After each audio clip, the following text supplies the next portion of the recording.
Hello बच्चों, कैसे हैं आप सब लोग। आई होप आप लोग बिल्कुल ठीक होंगे और मैं भी बिल्कुल ठीक हूँ। मैं हूँ आपकी हिंदी व्याकरण की टीचर और आज पढ़ेंगे बच्चों हम पाठ नंबर 12 जिसका नाम है अव्यय शब्द यानी इंडिक्लाइनेबल वर्ड्स। तो चलिए बच्चों पढ़ना शुरू करते हैं। अविकारी शब्दों में लिंग, वचन, काल आदि के कारण कोई परिवर्तन नहीं होता। अविकारी शब्दों को अव्यय भी कहते हैं। संज्ञा, सर्वनाम, विशेषण, क्रिया के शब्दों में लिंग, वचन और काल के अनुसार परिवर्तन होते हैं। इसी कारण इन्हें अविकारी शब्द कहते हैं।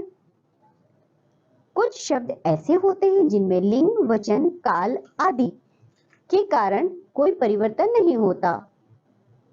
ऐसे शब्दों को अव्यय कहते हैं। अव्यय के भेद। Kinds of indeclinable words. पहला देखिए बच्चों, क्रिया विशेषण यानी एडवर्ब। जिस प्रकार संज्ञा व सर्वनाम की विशेषता बताने के लिए विशेषण का प्रयोग किया जाता है, उसी प्रकार क्रिया की विशेषता बताने के लिए क्रिया विशेषण का प्रयोग किया करते हैं। चित्रों के नीचे दिए गए वाक्यों में रंगीन छपे शब्दों को ध्यानपूर्वक देखिए। बच्चों, दो चित्र दिए गए हैं, जरा इनके नीचे लिखे वाक्यों को पढ़ते हैं और रंगीन शब्दों पर आप गौर करेंगे। कछुआ धीरे चलता है, हिरन तेज दौड़ता है। धीरे और तेज उपर्युक्त वाक्यों में रंगीन छपे शब्द अपने साथ प्रयुक्त क्रियापदों की विशेषता बता रहे हैं।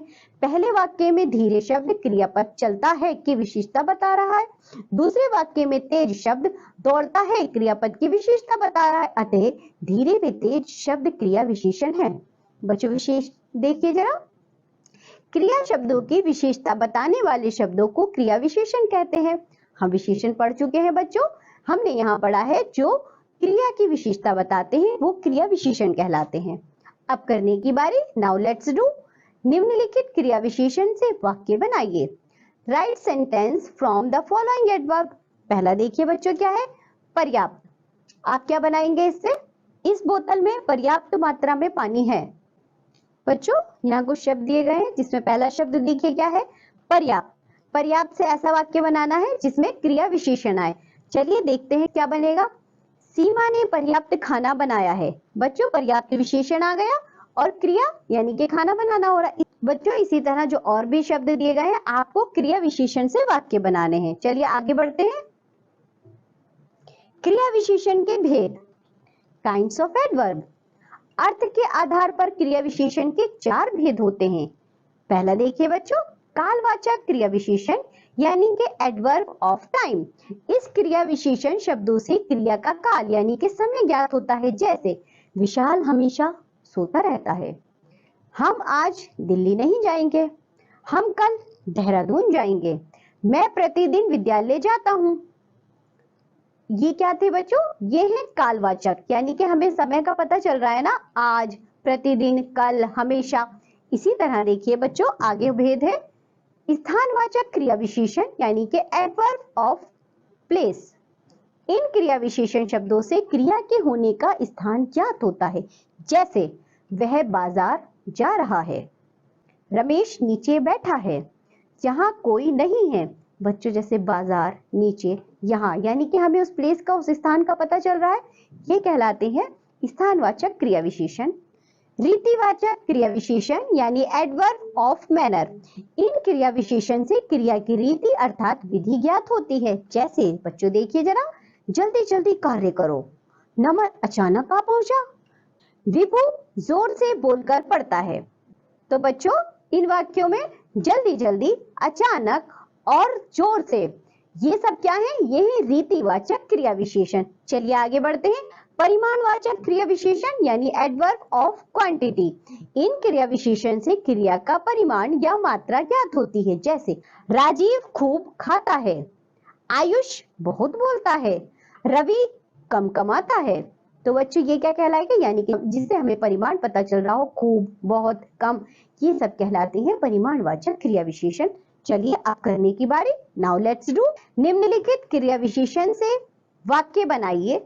Right sentences from the following adverb. बच्चों पहला वाक्य देखिए जरा, बाहर मत खेलो। इसमें क्रिया विशेषण कौन सा है? इसमें क्रिया विशेषण है बच्चों बाहर। बाहर इसमें क्रिया विशेषण है। इसका भेद कौन सा है? भेद है ये रीतिवाचक क्रिया विशेषण। तो चलिए आगे बढ़ते हैं बच्चों। इसी तरह कुछ और वाक्य दिए गए, आपको उसमें से क्रिया विशेषण और भेद छांटकर लिखना है। आगे बढ़ो। संबंध बोधक यानी कि प्रीपोजिशन। वाक्यों के कुछ शब्द ऐसे भी होते हैं जो संज्ञा या सर्वनाम का आपस में संबंध बताते हैं। ऐसे शब्दों को संबंध बोधक कहते हैं। चित्रों के नीचे दिए गए वाक्यों में रंगीन शब्दों को ध्यानपूर्वक पढ़िए और समझिए। बच्चों यहाँ चित्र दिए गए हैं, चलो इनके नीचे लिखे वाक्यों को पढ़ते हैं और रंगीन छपे शब्दों को समझने की कोशिश करते हैं। हाथी दो पेड़ों के बीच में है। हमने क्या कहा? हाथी दो पेड़ों के बीच में है। मेरे घर के सामने सड़क है। रिया के साथ टॉमी है। तो बच्चों ये जो हमने 3 वाक्य पढ़े हैं, इसमें के बीच में हाथी दो पेड़ों के बीच में, यानी कि दो पेड़ों के बीच में हाथी का संबंध दिखाया गया है। ऐसे ही मेरे घर के सामने सड़क है, तो बच्चों के सामने ये भी संबंध दिखा रहा है। रिया के साथ टॉमी है, रिया के साथ, तो बच्चों ये भी संबंध दिखा रहा है। इसे कहते हैं संबंध बोधक। चलिए देखिए विशेष। जो अविकारी शब्द संज्ञा या सर्वनाम शब्दों के साथ प्रयुक्त होकर उनका संबंध वाक्य में अन्य शब्दों से प्रकट करते हैं, उन्हें संबंध बोधक कहते हैं, जैसा कि हमने इन चित्रों से भी देखा। चलिए आगे बढ़ते हैं। संबंध बोधक के भेद। Kinds of preposition. प्रयोग की दृष्टि से संबंध बोधक के 2 प्रकार के होते हैं। कौन कौन से बच्चों? अर्थ के आधार पर और रूप रचना के आधार पर। सबसे पहले हम देखेंगे अर्थ के आधार पर, यानी बेस्ड ऑफ मीनिंग। अर्थ के आधार पर संबंध बोधक को निम्नलिखित प्रकारों में विभाजित किया जा सकता है। देखते हैं कौन कौन से प्रकार हैं। सबसे पहले कालवाचक, के आगे, के बाद, के उपरांत, के पीछे, के पूर्व, के पश्चात आदि। स्थानवाचक, के आगे, के समीप, के बाहर, के नीचे, के ऊपर, के पीछे, के बीच, के पास, में, पर आदि। दिशावाचक, तरफ, निकट, आसपास, समीप और पास आदि। उद्देश्यवाचक, हेतु, निमित्त, वास्ते, कारण, मारे, खातिर, लिए आदि। साधनवाचक, जरिए, सहारे, द्वारा, निमित्त आदि। संग्रहवाचक, सहित, पर्याप्त, तक आदि। विरोधवाचक, खिलाफ, विरुद्ध, विपरीत, उल्टे आदि। व्यतिशेकवाचक, अलावा, अतिरिक्त, सिवा, बगैर, बिना, रहित आदि। विनिमयवाचक, बदले, एवज, स्थान पर, जगह पर आदि। विनिमयवाचक, बदले, एवज, स्थान पर, जगह पर आदि। सादृश्यवाचक, समान, तुल्य, बराबर, योग्य, तरह आदि। साहचर्यवाचक, साथ, संग, सहित, समेत आदि। विषयवाचक, संबंध, विनय, आश्रय, भरोसे आदि। तुलनावाचक, अपेक्षा, समक्ष, समान आदि। कारणवाचक, कारण, परेशानी से, मारे आदि। चलिए आगे देखते हैं बच्चों। रूप रचना के आधार पर संबंध बोधक 2 प्रकार के होते हैं। पहले देखिए मूल, तक, बिना, समेत, भर, में, पर, से, के आदि। यौगिक, के पीछे, के भीतर, के बिना, के सहित, से पहले आदि। विशेष देखिए बच्चों। संबंध बोधक कारक चिन्हों की के, से आदि के साथ प्रयोग किए जाते हैं, जैसे घर की ओर, विद्यालय के सामने, आजादी से पहले आदि। बच्चों आप यहाँ देखिए क्रिया विशेषण एवं संबंध बोधक में अंतर। Difference between adverb and preposition. चलिए देखते हैं। कुछ अव्यय ऐसे होते हैं जो समान रूप से क्रिया विशेषण और संबंध बोधक दोनों रूप में प्रयोग किए जाते हैं, इसलिए ऐसे शब्दों के भेद निर्धारण में भ्रम होने की आशंका रहती है। ये भ्रम कालवाचक और स्थानवाचक शब्दों में अधिक होता है। इनके अंतर को प्रयोग के आधार पर समझा जा सकता है। ये अव्यय जब स्वतंत्र रूप से क्रिया की विशेषता बताने के लिए प्रयुक्त हो तब क्रिया विशेषण कहलाएंगे, किंतु संज्ञा या सर्वनाम के साथ आकर अन्य संज्ञा या सर्वनाम के साथ संबंध सूचित करे तो संबंध बोधक कहलाएंगे। दिए गए उदाहरणों के माध्यम से समझिए। चलिए बच्चों, हमें क्रिया विशेषण और संबंध बोधक के उदाहरण दिए गए, हम समझते हैं कैसे। राम पहले जन्मे थे, ये क्या होगा बच्चों, ये कहलाएगा क्रिया विशेषण।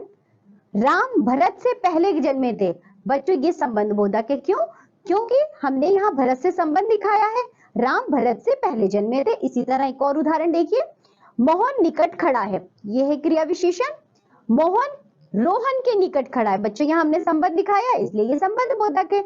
तुम पीछे चलो, सीधा सीधा क्रिया विशेषण है। तुम मेरे पीछे चलो, जब यहाँ हम संबंध दिखा रहे हैं तो संबंध बोधक। वह बाहर गया, क्रिया विशेषण। वह शहर से बाहर गया, यानी कि हम संबंध दिखा रहे हैं, वह बाहर गया तो कहां से गया, शहर से बाहर गया, तो बच्चों संबंध बोधक। चूहा नीचे है, क्रिया विशेषण। चूहा मेज के नीचे है, तो बच्चों यहां होगा संबंध बोधक। चलिए आगे बढ़ते हैं, अब करने की बारी। Now let's do. निम्नलिखित वाक्यों में से संबंध बोधक छांटकर लिखिए।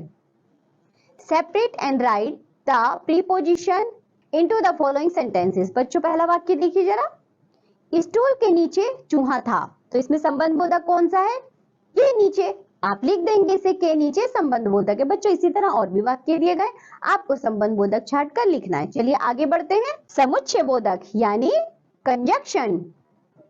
आइए पढ़ते हैं।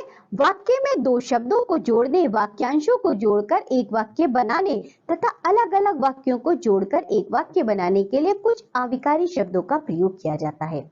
ये अविकारी शब्द समुच्चय बोधक कहलाते हैं। जैसे देखिए, निम्नलिखित वाक्यों में आए रंगीन छपे शब्दों पर ध्यान दीजिए। हम वाक्य पढ़ेंगे, रंगीन छपे शब्दों पर ध्यान दीजिए। नित्यम और नमन नाश्ता कर रहे हैं। बच्चों यहाँ जो है नित्यम और नमन, जो और शब्द है ये अविकारी शब्द है, नित्यम और नमन को जोड़ रहा है। आगे देखिए, ईशु का भाई तथा राहुल का भाई बात कर रहे हैं, तथा शब्द अविकारी शब्द है। मैं संजय की दुकान पर गया था, परंतु मैं संजय से नहीं मिला। बच्चों परंतु शब्द अविकारी शब्द है। यहाँ पहले उदाहरण में और शब्द दो शब्दों, दूसरे उदाहरण में तथा शब्द दो वाक्यांशों तथा तीसरे उदाहरण में परंतु शब्द दो वाक्यों को जोड़ रहा है। अतः और तथा परंतु शब्द समुच्चय बोधक है। विशेष देखिए जरा, जो अविकारी शब्द दो शब्दों, वाक्यांशों या वाक्यों को जोड़ते हैं उन्हें समुच्चय बोधक कहते हैं। समझ में आया सभी बच्चों को समुच्चय बोधक क्या होते हैं? चलिए आगे बढ़ते हैं। विषमयादि बोधक यानी कि इंटरजेक्शन। विषमयादि बोधक का अर्थ होता है विषम्य आदि भावों का बोध कराने वाले। इसकी पहचान चिन्ह होता है बच्चों, एक डंडा उसके नीचे बिंदी, ये इसका चिन्ह होता है। चलिए दिए गए वाक्यों को ध्यान पूर्वक पढ़िए और विषमयादि बोधक को समझिए। हम वाक्य पढ़ते हैं। जैसे बच्चों नीले छपे शब्दों पर आप जरा ध्यान दीजिए। आहा हम मैच जीत गए, अरे कितना विशाल भवन है। आहा मेरी साइकिल टूट गई, छी कितनी बदबू है। यहाँ पहले वाक्य में आहा शब्द हर्ष यानी प्रसन्नता को प्रकट कर रहा है। दूसरे वाक्य में अरे शब्द आश्चर्य को प्रकट कर रहा है। तीसरे वाक्य में आहा शब्द शोक यानी दुख को प्रकट कर रहा है। चौथे वाक्य में छी शब्द घृणा को प्रकट कर रहा है। अतः आहा, अरे, आहा तथा छी शब्द विषमयादि बोधक हैं। विशेष देखिए बच्चों, जो अविकारी शब्द हर्ष यानी प्रसन्नता, दुख, आश्चर्य, पीड़ा आदि भावों को प्रकट करते हैं, इन शब्दों को विषमयादि बोधक कहते हैं। विशेष विषमयादि बोधक शब्दों का प्रयोग वाक्य के आरंभ में किया जाता है तथा इन शब्दों के साथ विषमयादि बोधक चिन्ह लगाया जाता है। विषमयादि बोधक के भेद यानी काइंड्स ऑफ इंटरजेक्शन चलिए देखते हैं। विषमयादि बोधक शब्दों के मुख्य भेद निम्नलिखित हैं।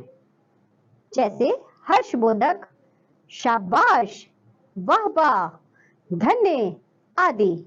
उदाहरण देखिए इसका, शाबाश तुमने बहुत अच्छा गाया। विस्मय बोधक, ओहो, अरे, वाह, है, क्या, आदि। उदाहरण देखिए बच्चों, ओहो इतना बड़ा सांप। शोक बोधक, हाय, ओह, आह, हा आदि। उदाहरण देखिए, हाय मेरा पर्स चोरी हो गया। घृणा बोधक, धत, छी, धिक आदि। उदाहरण देखिए, धत कितनी गंदगी है। अनुमोदन बोधक, वाह, अच्छा, ठीक, हाँ हाँ, अवश्य आदि। उदाहरण देखिए। हाँ हाँ, तुम बिल्कुल ठीक समझ रहे हो। संबोधन बोधक। हे, अरे, हो, रे, आदि। उदाहरण देखिए। अरे बेटा, यहाँ आओ। तिरस्कार बोधक। भाग भाग, हट हट, आदि। उदाहरण देखिए। हट, यहाँ कभी मत आना। अब करेंगे बच्चों, अब करने की बारी। नाउ लेट्स डू उचित समुच्चय बोधक द्वारा रिक्त स्थान भरिए। Fill up in the blanks with correct conjunction. बच्चों पहला देखिए। तुम घर में गुजराती बोलते हो या मराठी? इसी तरह बच्चों और भी वाक्य दिए गए हैं। आपको बच्चों उचित समुच्चय बोधक भरकर वाक्य पूरा करना है। चलिए आगे बढ़ते हैं। उचित विसर्यादि बोधक द्वारा रिक्त स्थान भरिए। Fill up the blanks with the correct interjection. बच्चों पहला देखिए जरा, खाली स्थान दिया है। शर्मा जी आप आ गए, तो यहाँ पर क्या आएगा? ओ, शर्मा जी आप आ गए। आगे बच्चों देखिए, और भी वाक्य दिए गए, आपको उन्हें सही विसर्यादि बोधक भर के वाक्य को पूरा करना है। ये पाठ यहाँ समाप्त होता है। आज हमने जो भी पढ़ा है आप लोग उसका रिवीजन करेंगे। हम मिलेंगे अब अगली कक्षा में, तब तक के लिए बाय बाय।